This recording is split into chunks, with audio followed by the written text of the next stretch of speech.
우리는 지난 시간 교회가 하나이며 거룩하고 보편적이며 사도적이라는 참된 교회의 4가지 영광스러운 표지를 함께 묵상했습니다. 그렇다면 이처럼 거룩하고 위대한 공동체, 즉 하나님의 백성이요 그리스도의 몸인 교회를 하나님께서는 왜 이 땅 위에 남겨두셨을까요? 구원이 이미 완성되었다면 왜 우리를 즉시 영광스러운 천국으로 데려가지 않으시고 여전히 죄와 고통이 가득한 이 세상 한복판에 두신 것일까요?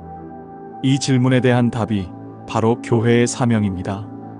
교회는 단지 구원받은 성도들이 모여 안식을 누리는 피난처나 안식처로만 존재하는 것이 아닙니다. 교회는 이 땅을 향한 하나님의 거룩한 목적을 수행하기 위해 보냄받은 군대요 사절단입니다.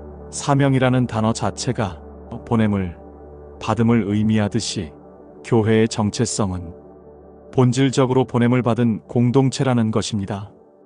이 3번째 여정에서 우리는 교회가 존재하는 이유, 즉 교회의 사명을 통해 세상을 향한 책임이라는 가치관을 발견하게 될 것입니다. 교회의 모든 사명은 그 교회의 머리 되신 예수 그리스도의 마지막 명령으로부터 시작됩니다. 부활하신 예수님께서는 승천하시기 직전 절망을 딛고 모인 제자들에게 인류 역사상 가장 위대하고도 무거운 명령을 맡기셨습니다. 이것이 바로 교회의 존재 이유를 정의하는 지상 대위임령입니다. 마태복음 28장 18절에서 20절은 그 장엄한 순간을 기록합니다. 예수께서 나와 말씀하여 이르시되 하늘과 땅의 모든 권세를 내게 주셨으니 그러므로 너희는 가서 모든 민족을 제자로 삼아 아버지와 아들과 성령의 이름으로 세례를 베풀고 내가 너희에게 분부한 모든 것을 가르쳐 지키게 하라 볼지어다. 내가 세상 끝날까지 너희와 항상 함께 있으리라 하시니라. 이 짧은 말씀 속에 교회의 모든 사명이 담겨 있습니다. 우리는 이 명령을 통해 교회의 사명이 어디에 근거하며 무엇을 향하며 어떻게 수행되어야 하는지를 깨달아야 합니다. 첫째, 교회의 사명은 하늘과 땅의 모든 권세에 근거합니다. 예수님께서는 너희의 힘으로 가라고 말씀하지 않으셨습니다. 그분은 먼저 하늘과 땅의 모든 권세를 내게 주셨으니 라고 선포하십니다. 십자가와 부활을 통해 죽음의 권세를 이기시고 만물의 통치자가 되신 주님의 절대적인 권위, 이것이 바로 교회가 세상을 향해 나아갈 수 있는 유일한 근거이자 능력입니다. 우리는 연약하지만 우리를 보내신 분은 모든 권세를 가지신 왕이십니다. 이 권세에 대한 믿음이 있을 때 교회는 세상의 어떤 위협 앞에서도 두려워하지 않고 담대하게 그 사명을 감당할 수 있습니다. 둘째, 교회의 사명의 핵심은 모든 민족을 제자로 삼는 것입니다. 이 명령의 중심 동사는 가라, 세례를 주라, 가르치라가 아니라 바로 제자를 삼으라는 것입니다. 가서 세례를 주고 가르치는 것은 제자를 삼기 위한 구체적인 방법입니다. 교회는 단순히 사람들을 교회 건물 안으로 불러 모으는 교인을 만드는 곳이 아닙니다. 교회는 한 사람의 전 인격이 예수 그리스도를 닮아가도록, 즉 그분의 말씀에 지켜 행하게 하는 제자를 길러내는 곳입니다. 그리고 이 사명은 특정 민족에게 국한되지 않습니다. 모든 민족으로라는 명령은 유대인과 이방인의 장벽을 허물고 이 땅에 존재하는 모든 족속과 언어, 문화를 향해 나아가야 하는 교회의 보편성과 선교적 본질을 확증합니다. 교회는 안으로만 닫힌 공동체가 아니라 본질적으로 밖을 향해, 땅 끝을 향해 나아가도록 부름받은 선교 공동체입니다. 셋째, 교회의 사명은 세례를 베풀고 가르쳐 지키게 하는 것을 통해 수행됩니다. 세례는 한 사람이 자신의 옛 삶을 버리고 그리스도와 연합하여 새로운 피조물이 되었음을 공적으로 선포하는 입문의 예식입니다. 이것은 구원의 시작을 의미합니다. 그러나 사명은 여기서 끝나지 않습니다. 반드시 내가 너희에게 분부한 모든 것을 가르쳐 지키게 하라는 양육의 과정이 뒤따라야 합니다. 참된 제자도는 단지 지식을 배우는 것이 아니라 배운 말씀을 삶으로 지켜 행하는 순종으로 완성됩니다. 따라서 참된 교회는 복음을 전파하는 것과 그 복음대로 살도록 가르치는 것이라는 두 가지 기능을 균형 있게 수행해야 합니다. 마지막으로 교회의 사명은 세상 끝날까지 함께 하시겠다는 주님의 약속에 의해 보장됩니다. 제자들은 이 거대한 사명 앞에서 자신들의 무력함을 느꼈을 것입니다. 그러나 예수님께서는 그들을 홀로 보내지 않으셨습니다. 볼지어다 내가 세상 끝날까지 너희와 항상 함께 있으리라.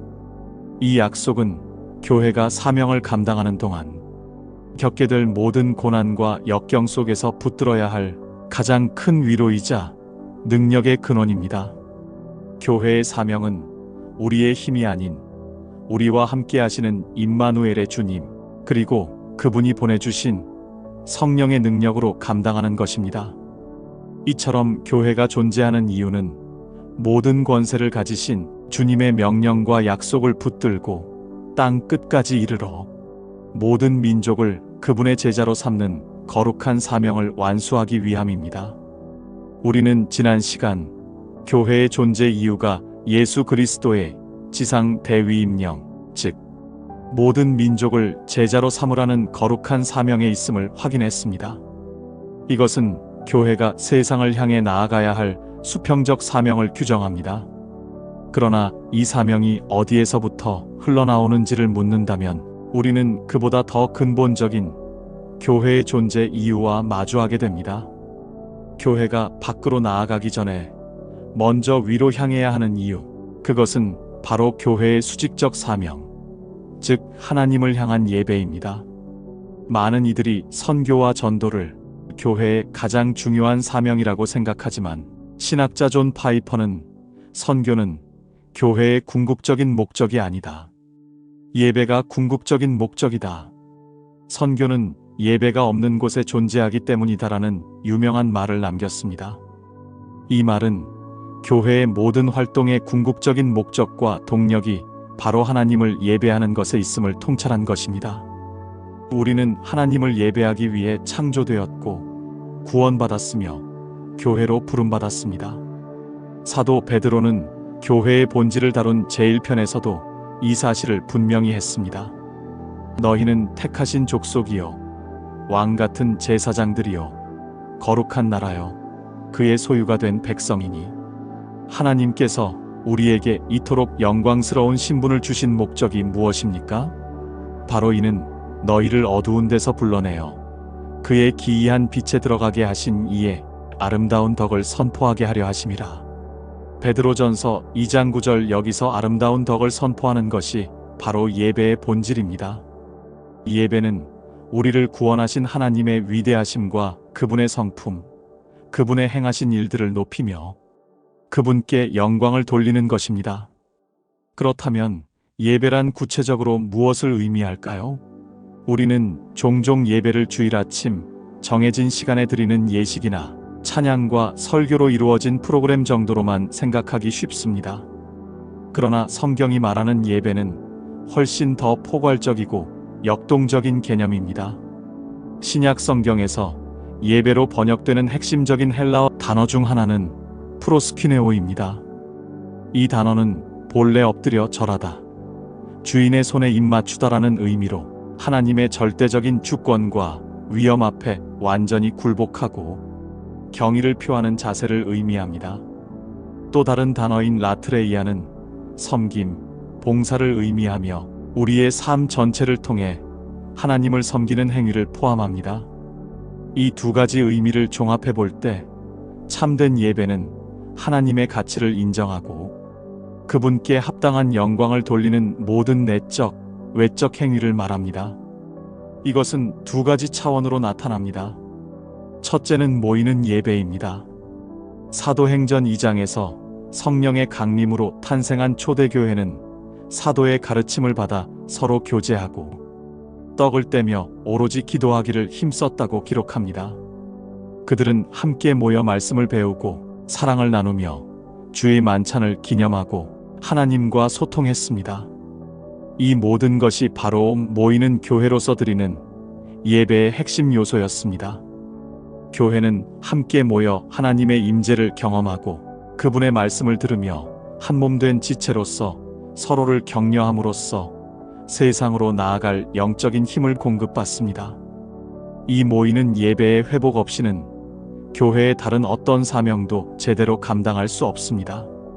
그러나 교회의 사명으로서의 예배는 결코 주일 예배당 안에만 갇혀 있지 않습니다. 두 번째 차원은 바로 흩어지는 예배, 즉 삶의 예배입니다. 사도 바울은 로마서 12장 1절에서 이 진리를 강력하게 선포합니다. 그러므로 형제들아, 내가 하나님의 모든 자비하심으로 너희를 권하노니 너희 몸을 하나님이 기뻐하시는 거룩한 산 제물로 드리라. 이는 너희가 드릴 영적 예배니라. 구약 시대에는 짐승을 죽여 제물로 바쳤지만 이제 우리는 십자가에서 단번에 자신을 들이신 예수 그리스도를 따라 우리의 살아있는 몸을 제물로 드려야 한다는 것입니다. 이것은 우리의 일주일, 즉 월요일부터 토요일까지 이어지는 삶의 모든 현장, 가정과 직장, 학교와 사회에서 하나님의 뜻을 따라 거룩하고 정결하게 살아가는 것, 그것이 바로 하나님께서 받으시는 진정한 영적 예배라는 것입니다. 결론적으로 교회가 존재하는 첫 번째 이유는 하나님을 예배하기 위함입니다. 우리는 예배를 통해 하나님의 임재 안에서 기쁨과 능력을 얻고 우리의 존재 목적을 확인합니다. 그리고 이 예배의 감격과 능력은 자연스럽게 두 번째 사명, 즉 세상 속에서 그 하나님의 아름다운 덕을 선포하는 증거와 선교의 삶으로 이어지게 됩니다. 예배는 교회의 사명을 위한 연료이자 그 사명의 궁극적인 목적입니다. 이 예배 중심의 정체성이라는 가치관을 회복할 때 교회는 비로소 세상의 유행을 따르는 기관이 아니라 세상의 하나님 나라를 선포하는 거룩한 공동체로 바로 설 수 있을 것입니다. 하나님을 예배하고 세상을 향해 복음을 증거해야 하는 교회의 위대한 사명은 결코 연약한 개인의 힘만으로는 감당할 수 없습니다.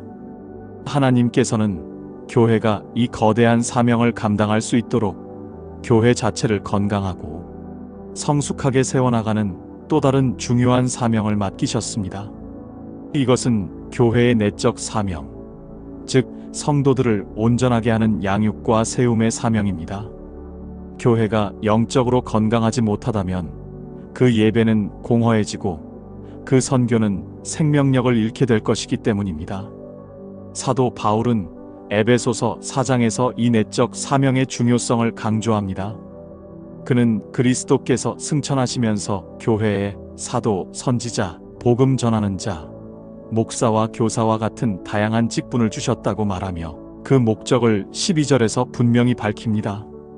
이는 성도를 온전하게 하여 봉사의 일을 하게 하며 그리스도의 몸을 세우려 하심이라.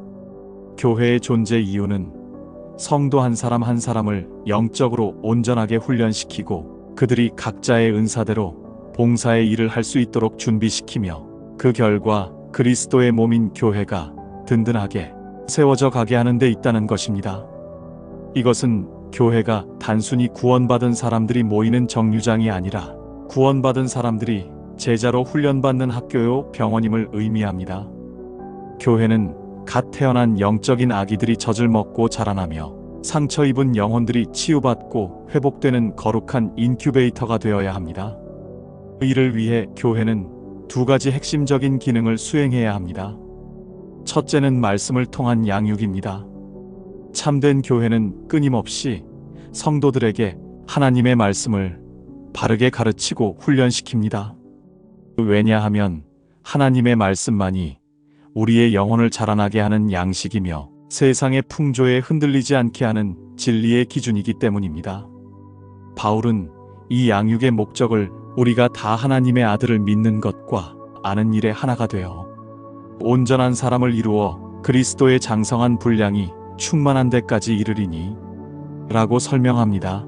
교회의 사명은 성도들을 어린아이의 신앙에 머물게 하는 것이 아니라 그리스도를 닮은 장성한 분량까지 성숙시키는 것입니다. 둘째는 사랑 안에서의 세움입니다. 양육이 지적인 성숙이라면 이것은 관계적인 성숙입니다. 에베소서 4장 16절은 이 모습을 아름답게 묘사합니다. 그에게서 온 몸이 각 마디를 통하여 도움을 받음으로 연결되고 결합되어 각 지체의 분량대로 역사하여 그 몸을 자라게 하며 사랑 안에서 스스로 세우느니라. 교회는 머리이신 그리스도께 연결되어 각 지체들이 서로를 돕고 섬기는 사랑의 관계망을 통해 스스로 자라나는 유기체입니다. 이처럼 교회가 존재하는 중요한 이유는 성도들이 말씀으로 훈련받고 사랑으로 연합하여 세상의 어떤 풍파에도 흔들리지 않는 견고한 믿음의 공동체로 함께 세워져 가는 데 있습니다. 이 내적 성숙이 없이는 외적인 예배와 선교의 사명은 결코 지속될 수 없습니다.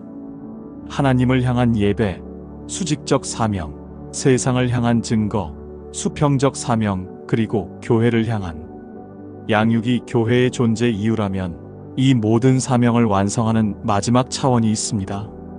그것은 바로 교회 공동체가 세상 속에서 그리스도의 사랑을 구체적인 행동으로 실천하는 섬김과 긍휼의 사명입니다. 교회가 아무리 거룩한 예배를 드리고 열정적으로 복음을 전파하며 성도들을 잘 양육한다 할지라도 우리 주변에 고통받는 이웃의 필요를 외면한다면 그 모든 것은 진정성을 잃게 될 것입니다. 예수님께서는 단지 말씀만 가르치신 것이 아니라 굶주린 자를 먹이시고 병든 자를 고치시며 소외된 자들의 친구가 되어 주셨습니다. 주님께서는 마지막 심판의 기준이 너희가 여기 내 형제 중에 지극히 작은 자 하나에게 한 것이 곧 내게 한 것이니라 는 말씀에 있다고 하셨습니다. 또한 야고보서는 하나님 아버지 앞에서 정결하고 더러움이 없는 경건은 곧 고아와 과부를 그 환난 중에 돌보는 것이라고 선언합니다. 참된 교회는 하늘의 일에만 몰두하여 이 땅의 고통을 외면하지 않습니다. 오히려 가장 낮은 곳, 가장 어두운 곳으로 들어가 굶주린 이웃에게 빵을 나누고 억눌린 자들의 편에 서며 상처 입은 영혼들을 돌보는 구체적인 사랑의 실천을 통해 보이지 않는 하나님의 사랑을 보이게 하는 공동체입니다. 결론적으로 교회가 존재하는 이유는 이처럼 다층적이고 총체적입니다. 교회는 하나님을 향해 예배하기 위해 존재하며 세상을 향해 증거하고 제자 삼기 위해 존재합니다. 또한 교회는 성도 자신들을 양육하고 세우기 위해 존재하며 마지막으로 이웃을 향해 섬기고 긍휼을 베풀기 위해 존재합니다. 이 네 가지 사명, 예배, 선교, 양육, 섬김은 어느 하나도 소홀히 할 수 없는 교회의 존재 이유 그 자체입니다. 저희를 부르사 교회가 되게 하신 살아계신 주님, 저희 교회가 이 땅에 존재하는 이유와 그 거룩한 사명을 다시 한번 깊이 깨닫게 하여 주시니 감사드립니다. 저희는 너무나 자주 이 영광스러운 사명을 잊어버린 채 저희 자신만의 안위에 머무르며 세상의 빛과 소금의 역할을 감당하지 못했음을 고백합니다. 주님의 마음을 아프게 했던 저희의 나태함과 이기심을 용서하여 주옵소서. 이제 간절히 구하오니 저희 교회의 첫 번째 존재 이유인 하나님을 향한 뜨거운 예배가 회복되게 하여 주옵소서. 형식적인 의무가 아닌 저희의 마음과 영혼을 다해드리는 전인격적인 예배, 삶의 모든 순간으로 이어지는 거룩한 예배를 기쁘게 받으시옵소서. 또한 땅 끝까지 이르러 모든 민족을 제자로 삼으라는 주님의 마지막 명령을 다시 가슴에 새깁니다.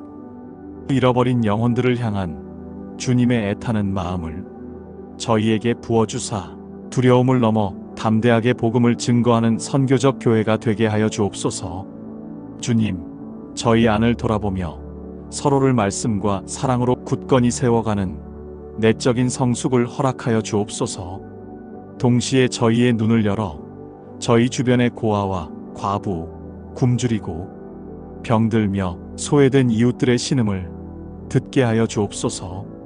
그들의 아픔을 외면하지 않고 기꺼이 손을 내밀어 그리스도의 긍휼을 실천하는 살아있는 교회가 되게 하여 주옵소서.